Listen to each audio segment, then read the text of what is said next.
ሻሎም የአባቴ ብሩካኖች በመላ ዓለም ላይ ሆናችሁ በሶሻል ሚዲያ ወደ እናንተ በሚሰራጨው ፕሮግራም ባላችሁ ቦታ ሆናችሁ እየተባረካችሁ የምትገኙ የማታውቁ ወንድማችሁ ነብይ ማቲ ነኝ። ዛሬ ወደ እናንተ ትንቢታዊ አዋጅ መልእክትን ይዤ መጥቻለሁ። ይህ መልእክት አታሳልፉ። አንድ ሰው ለ20 ሰው ለ30 ሰው ለ40 ሰው ለምችለው ለማንም ሼር እንድታደርጉ ላሳስባችሁ በጌታ ፍቅር ይሄንን መልእክት አታሳልፉ። እግዚአብሔር አምላክ እኔ ውስጥ ያስቀመጠው በውስጤ ባስቀመጠው ጸጋ ብዙዎችን ነፃ ሲያወጣ አይቻለሁ። እግዚአብሔር አምላክ እንዲህ ብሎኛል። በብዙ አጥቃጫ በመገፋት ውስጥ ላላችሁ ሰው ማወጅ እፈልጋለሁ። በልቤ ላይ ያለው መልእክትን በእናንተ ውስጥ ላይ እዘራለሁ። ተዘግቶ የቆየ ነገር ላይ ዋጋ በሚያስከፍል ጉዳይ ላይ አንድ አዋጅ ማወጅ እፈልጋለሁ። መጽሐፍ ቅዱስ ሲናገር እንደዚህ ይላል። ትንቢተ ኤርምያስ ምዕራፍ 33 ቁጥር 3 ላይ ወደ ልቤ የጮኸ ቃል ይሄ ነው። ወደ እኔ ጩኽ፣ አንተ የማታውቀው ታላቅና ኃይለኛ ነገርን አሳያለሁ። ወደ እግዚአብሔር የሚጮህ ሰው ታላቅ ነገርን ያያል። ወደ እኔ ጩኽ፣ አንተ የማታውቀው ታላቅና ኃይለኛ ነገርን አሳያለሁ። ስለዚህ እግዚአብሔር አምላክ በሕይወት ላይ ተአምራትን ሊያደርግ ይፈልጋል። ወደሱ ጩኽ። መከራ በዛ፣ ችግር በዛ፣ በማይመች ሁኔታ ውስጥ ብትሆን ወደ እግዚአብሔር ጩኽ። እግዚአብሔር አምላክ ይህንን መልእክት የተናገረው ኤርምያስ በግዞት ቤት ሆኖ እያለ ለኤርምያስ የመጣ መልእክት ነው።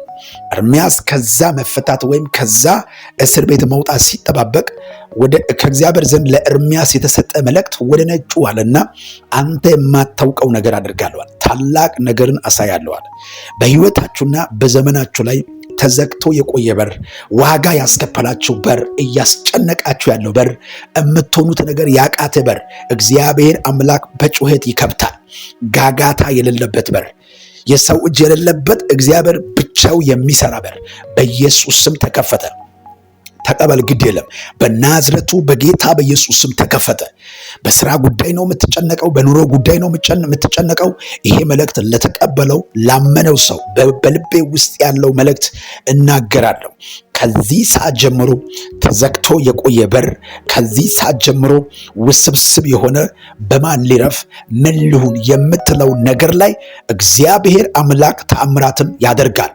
በናዝረቱ በጌታ በኢየሱስ ስም ስር ነቀል ለውጥ ለአንድ ሰው ሲሆን ያለው ስር ነቀል ለውጥ፣ የአድራሻ ለውጥ፣ በመንፈስ ዓለም ላይ ለውጥ ታይቶ በማይታወቅ ጉዳይ ላይ ዛሬ የእግዚአብሔር እጅ በነገሬ ላይ ጣልቃ ገባ። የዘገየ የመሰለ የቆየ የመሰለ የኔ ነገር መቼ ነው በምትለው ጉዳይ እግዚአብሔር ቀርቦልሃል። ከዚህ በኋላ የመገረም የመደነቅ በመለኮት ዓለም እግዚአብሔር ወደ ያዘጋጀው በመገረም ውስጥ በመደነቅ ውስጥ በታምራት ዓለም ውስጥ የአንድ ሰው ሕይወቱ በኢየሱስም ተስተካክሏል። ወደ ጸጋው ዓለም ወደ ቅባቱ ዓለም ሽግግር የአንድ ሰው ሲደረጋል።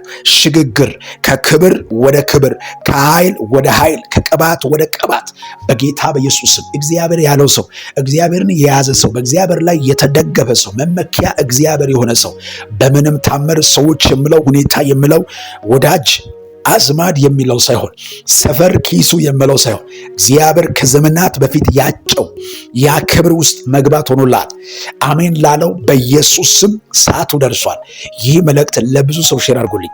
በእንደዚህ አይነት አጫጭር መልእክቶች እግዚአብሔር በልቤ ውስጥ ለእኔ በሚሰጠው መልእክት ለመባረክ የምትፈልጉት ቤተሰብ እንድትሆኑ ፎሎ እንድታደርጉ በጌታ ፍቅርላችኋል።